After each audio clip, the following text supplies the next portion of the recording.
കഷ്ടപ്പെട്ട് നേടിയ മെഡലുകളാണ്. പക്ഷേ കേരളത്തിലെ കായിക മന്ത്രി അതിനെ ഇങ്ങനെ വിശേഷിപ്പിച്ചു. ഒരു സെറ്റിൽമെൻ്റ് ഉണ്ടായി. നിങ്ങൾക്ക് സ്വർണം ഹരിയാന എടുക്കട്ടെ, സിൽവർ കേരളം വാങ്ങിക്കും. അതിന് സെറ്റിൽ ചെയ്ത് പോകുന്നില്ലേ സംഘടന? ഒരു അസോസിയേഷൻ, കേരളത്തിൽ ഒരു അസോസിയേഷൻ ചെയ്തതാ ഈ ദേശീയ ഗെയിംസിൽ. അപ്പോൾ ഇതൊക്കെ നമുക്ക് അനുവദിക്കാൻ കഴിയും. പരാമർശം പിൻവലിച്ചില്ലെന്ന് മാത്രമല്ല, അത് വീണ്ടും ആവർത്തിച്ചു. ദേശീയ ഗെയിംസിൽ പങ്കെടുത്ത് ഫൈനലിൽ വെള്ളി നേടിയ വനിതകളുടെ ബീച്ച് ഹാൻഡ്ബോൾ താരങ്ങളാണ് സ്പോർട്സ് കൗൺസിലിന് മുന്നിൽ പ്രതിഷേധിച്ചത്. ഇതിന്റെ ക്യാമ്പ് ആപ്പാടെ കിട്ടിയ 3 ദിവസമാണ്. 3 ദിവസം കിട്ടിയിട്ട് ആ 3 ദിവസത്തെ ക്യാമ്പ് കൊണ്ട് അത്രയും കഷ്ടപ്പെട്ട് വെള്ളി മെഡൽ മേടിച്ചിട്ട് വന്നിട്ട് പോലും ഒരു വില തരാത്തത് വളരെ മോശമായിട്ടുള്ള കാര്യമാണ്. ഞങ്ങൾക്ക് കേരളത്തിൽ നിന്ന് ഹാൻഡ്ബോൾ ടീം നാഷണൽ ഗെയിംസിൽ പോയിട്ടില്ല.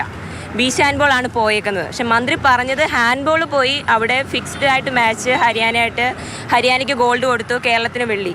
ഒരാഴ്ചയ്ക്കുള്ളിൽ മന്ത്രിയുടെ പ്രസ്താവന മാറ്റി പറഞ്ഞില്ല എന്നുണ്ടെങ്കിൽ ഞങ്ങൾ പ്രാക്ടീസ് ചെയ്ത ശംഖുമുഖം ബീച്ചിൽ തന്നെ ഞങ്ങളിത് ഉപേക്ഷിക്കുന്നതായിരിക്കും.